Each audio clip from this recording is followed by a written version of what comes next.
ज्ञानाञ्जनशलाकया चक्षुरुन्मिलितं येन तस्मै श्री गुरवे नमः।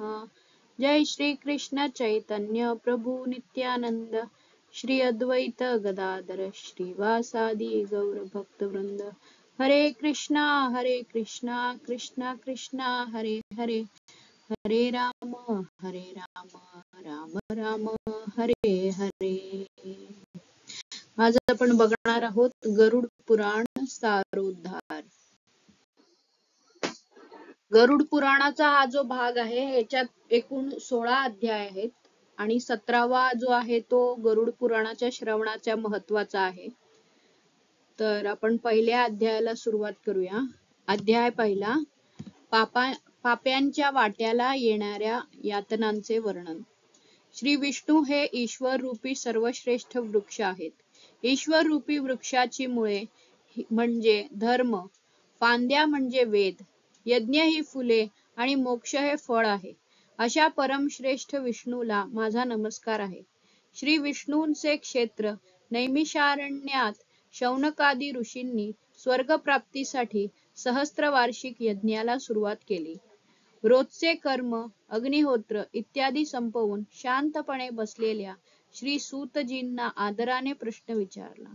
ऋषींनी विचारले, मुनिवर, आपण सुखदायी वेद सिद्धांत आम्हाला ऐकवला, आता आम्हाला यमराजाच्या मार्गाचे वर्णन ऐकण्याची इच्छा आहे।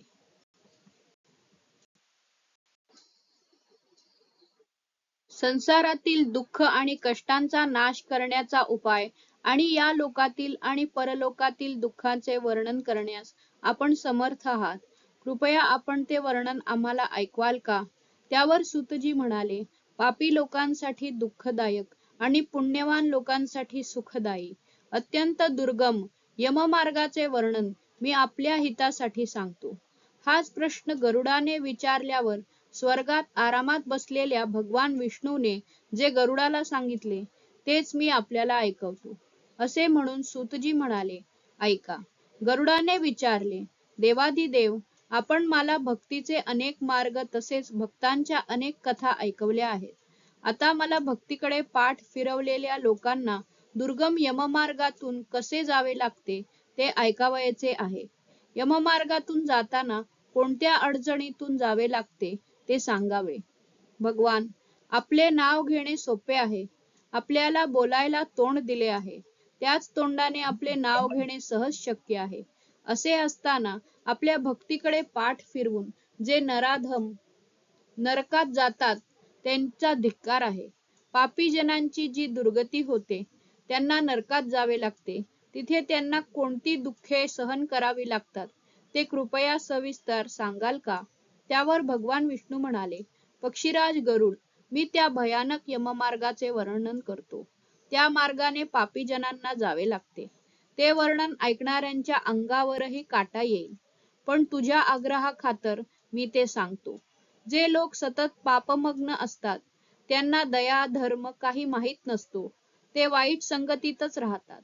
ते उत्तम वेदशास्त्र आणि चांगल्या संगतीपासून दूर राहतात। जे आपण कोणी फार मोठे आहोत ते असे मानून घमेंडीत राहतात। ज्यांना आपल्या धनाचा प्रतिष्ठेचा गर्व असतो ते स्वभावाने उग्र असतात। जे कामेच्छा आणि उपभोग यातच मग्न असतात, ज्याचे मन आसक्त असते ते अपवित्र नरकात जाऊन पडतात। जे लोक दान धर्म करतात त्यांना मोक्ष मिळतो। जे पापी आहेत त्यांना यमयातना सहन करून यमलोकात जावे लागते। पापी लोकांना या जगात जशी दुःखे वाट्याला येतात, ती दुःखे सहन केल्यावर जसा मृत्यू वाट्याला येतो, त्यांना कोणत्या प्रकारची दुःखे कष्ट सहन करावे लागतात त्याचे वर्णन आता सांगतो, ऐक तर। माणूस जन्माला येतो, त्यानंतर आपल्या पूर्वजन्मात केलेल्या पापपुण्याची बरी वाईट फळे भोगतो। जी वाईट कर्मे केली असतील त्यामुळे शरीराला व्याधी जडतात। व्याधी संकटे वाट्याला आली तरी माणसाला जीवनात आशा असते। तरुणावस्थेत पत्नी पुत्र यांचे सुख लाभले तरी त्याला मृत्यूची भीती वाटतच असते। माणसाला वृद्धावस्था आली की तो रूपहीन होऊन घरात मृतवत पडून राहतो. गृहस्वामीद्वारे अपमानयुक्त आहार कुत्र्याप्रमाणे गिळतो. मंदाग्नीमुळे आहार कमी होतो. त्याच्या चालण्याची फिरण्याची शक्ती कमी होते. कफ होतो. बोलताना त्रास होतो. खोकला होतो. श्वास घ्यायला त्रास होतो. त्यामुळे घशात गरगर होते. केवळ प्राण आहेत म्हणून पलंगावर पडून विचार करत राहतो. त्याच्या अवतीभोवती नातेवाईक असले तरी तो मात्र मृत्यूजवळ जात असतो. अशा व्यक्तीचा जीव कुटुंबाच्या पालनपोषणातच अडकलेला असतो. घरातील लोकांमध्ये जीव गुरफटलेला असतो. तो माणूस कुटुंबियांच्या मध्येच प्राण सोडतो. हे गरुडा, त्याच्या मृत्यूच्या वेळी देवांप्रमाणेच त्या प्राण्याला दिव्यदृष्टी लाभते. तो संसाराकडे एकटक पाहतो. त्याच्या तोंडातून शब्द फुटत नाही. त्याला काही बोलता येत नाही. तो व्याकुळ होऊन त्यातच प्राण असले तरी त्याला हलता येत नाही. त्यामुळे यावेळी जवळ आलेल्या यमदूतांना पाहून त्यांना घाबरून प्राणादी पाचही तत्वे आपले स्थान सोडून जायला लागतात. त्यावेळी मृत्यूच्या क्षणी पापी व्यक्तीला एक क्षण सुद्धा एका युगासारखे वाटते. शेकडो विंचूंनी दंश केल्यावर जशा वेदना होतील तशा वेदना श्वास जाताना होतात. यमदूतांच्या भीतीने त्याच्या तोंडून लाळ बाहेर पडते. तोंडाला फेस येतो. म्हणून पापी लोकांचा प्राण गुदद्वाराने बाहेर पडतो. जेव्हा अशा माणसाचा प्राण जातो तेव्हा त्याला क्रोधाने लाल डोळे झालेले, भयानक चेहरा, मृत्युपाश आणि दंड हातात असणारे, नग्न शरीर, मोठे दात, केस उभे राहिलेले, काळे भिन्न, वेड्या-वाकड्या तोंडाचे, विशाल नखरूपी शस्त्र असणारे यमदूत तिथे उपस्थित असतात. त्या यमदूतांना पाहून घाबरून तो प्राणी मलमूत्र बाहेर टाकतो. हाय हाय करत प्राण सोडतो. त्या शरीरातून बाहेर पडून तो जीव अंगठ्या एवढे शरीर धारण करतो. मोहाने आपल्या घराकडे पाहत राहतो. त्याच वेळी यमदूत त्याला पकडतात. त्या अंगठ्या एवढ्या शरीराला यातनारूपी शरीराने वेढून त्याच्या गळ्यात दोर बांधून त्याला एखाद्या अपराध्याप्रमाणे ओढत नेतात. असे ओढत असतानाच यमदूत त्याला वाटेत धमक्या देतात. नरकाच्या भयानक दुःखाचे वर्णन पुन्हा पुन्हा ऐकवत असतात. यमदूत म्हणतात, अरे पाप्या, दुष्ट आत्म्या, चल चल भरभर, तुला यमलोकात जायचे आहे आणि कुंभीपाक इत्यादी नरकांचा उपभोग घ्यायचा आहे. म्हणून उशीर करू नकोस.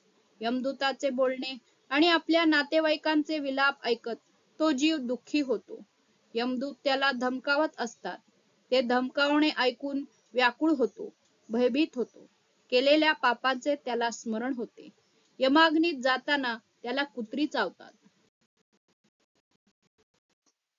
वाटेत तहान भूक लागली तरी सूर्याचे प्रखर तेज, वेगाने वाहणारे वारे, तापलेली वाळू यातून त्या पापी आत्म्याला चालावे लागते. वाटेत कुठेही सावली नाही, विश्रांती नाही. अशा स्थितीत त्याला चालणे जेव्हा अगदी अशक्य होते तेव्हा यमदूत त्याला चाबकाचे फटकारे मारतात. त्याला फरफटत नेतात. अशा कठीण मार्गावरून जात असताना तो पापी आत्मा थकतो, मूर्छा येऊन पडतो, पुन्हा उठतो. या प्रकारे तो जीव अंधकारमय यमलोकात पोहोचतो. त्या आत्म्याला दुसऱ्या किंवा तिसऱ्या मुहूर्तात यमलोकी पोहोचवले जाते. ते यमदूत त्याला घोर नरक यातनांचे दर्शन घडवतात. यमलोकी पोहोचल्यावर तो आत्मा यमराजाचे दर्शन घेतो आणि पहिल्या मुहूर्तात घोर नरकाच्या यातना पाहून यमराजाच्या आज्ञेने पुन्हा मनुष्यलोकी येतो. तेथे आल्यावर त्या आत्म्याला आपल्या आधीच्या शरीरात प्रवेश करावासा वाटतो, पण यमदूत त्याला आपल्या पाशात बांधून ठेवतात. त्यामुळे तो जीव तहानेने, भुकेने तडफडत विकल होऊन रडतो. त्यावेळी मृत्यूच्या वेळी दिलेले दान आणि पुत्राकडून दिलेले पिंड खातो, पण त्या जीवाचे समाधान होत नाही. पुत्राकडून दिल्या जाणाऱ्या दानाने, श्राद्ध आणि जतांजली याने पापी माणसाचे समाधान होत नाही. म्हणूनच पिंडदान दिल्यावरही असे पापी जीव भुकेने आणखी व्याकुळ होतात. ज्यांचे पिंडदान केले जात नाही ते कल्पभर प्रेतयोनीत राहून निर्जीन निर्जन वनात दुःखाने भ्रमण करतात. पापी आत्म्याला यमयातना भोगल्याशिवाय माणसाचा जन्म मिळत नाही. म्हणूनच पुत्राने 10 दिवस पिंडदान करत राहावे. हे गरुडा, त्या पिंडाचे रोज 4 भाग केले जातात. त्यातील 2 भाग पंचमहाभूतांसाठी असतात. त्यामुळे देहाची पुष्टी होते. 3रा भाग यमदूतांना मिळतो आणि 4था भाग त्या प्रेताला खायला मिळतो. या प्रकारे त्या प्रेताला 9 दिवस पिंडदान खायला मिळते. 10व्या दिवसाच्या पिंडदानाने प्रेताचे शरीर निर्माण होते आणि त्याला चालण्याचे सामर्थ्य लाभते. आधी शरीर दग्ध झाल्यावर पुत्राने दिलेल्या पिंडाने त्या जीवाला पुन्हा देह लाभतो. तो जीव हातभर शरीर प्राप्त करतो आणि यमलोकाच्या मार्गात आपल्या शुभाशुभ कर्माप्रमाणे फळे उपभोगतो. 10 दिवस पिंड दिले जाते, त्यामुळे शरीर बनते. पहिल्या दिवसाच्या पिंडाने मस्तक, 2ऱ्या दिवसाच्या पिंडाने मान आणि खांदे, 3ऱ्या दिवसाच्या पिंडाने हृदय बनते, 4थ्या दिवसाच्या पिंडाने पाठ, 5व्या दिवसाच्या पिंडाने बेंबी निर्माण होते, 6व्या दिवसाच्या पिंडाने कंबर, गुदद्वार, लिंग, मांसाच्या पेशी बनतात, 7व्या दिवसाच्या पिंडाने हाडे बनतात, 8व्या 9व्या या 2 दिवसाच्या पिंडांनी जांघा आणि पाय निर्माण होतात. 10व्या दिवसाच्या पिंडाने त्या देहात तहान भुकेची निर्मिती होते. पिंडाने निर्माण झालेल्या शरीराचा आश्रय घेऊन तहान भुकेने व्याकुळ झालेले प्रेत 11व्या आणि 12व्या दिवसाच्या श्राद्धाच्या दिवसाची 2 दिवस भोजन घेते. 13व्या दिवशी यमदूतांनी बांधलेला जीव एकटा पडतो. हे गरुडा, वैतरणी व्यतिरिक्त केवळ यमलोक 86,000 योजने इतके विस्तीर्ण आहे. या जीवाला रोज 24 तासात 247 योजने इतका प्रवास यमदूतांबरोबर करावा लागतो. या मार्गात शेवटी 16 गावे येतात. ती पार पाडल्यावर धर्मराजाच्या नगरात तो जीव पोहोचतो. त्या नगरांची नावे पुढील प्रमाणे: सौम्यपूर, सौरीपूर, नगेंद्र भवन, ब्रह्मापद, दुःखद, नानाक्रंदपूर, सुतप्त भवन, रौद्रनगर, पयोवर्षण, शीताढ्य, बहुभीती, यानंतर यमपूर. यमाच्या परशात बांधलेला तो पापी जीव रडत रडतच आपले घर सोडून यमलोकी जातो. प्रथम अध्याय समाप्त. हरे कृष्णा कृष्णा कृष्णा हरे हरे, हरे राम राम राम हरे हरे. श्री कृष्णार्पणमस्तु. शुभम भवतु, शुभम भवतु, शुभम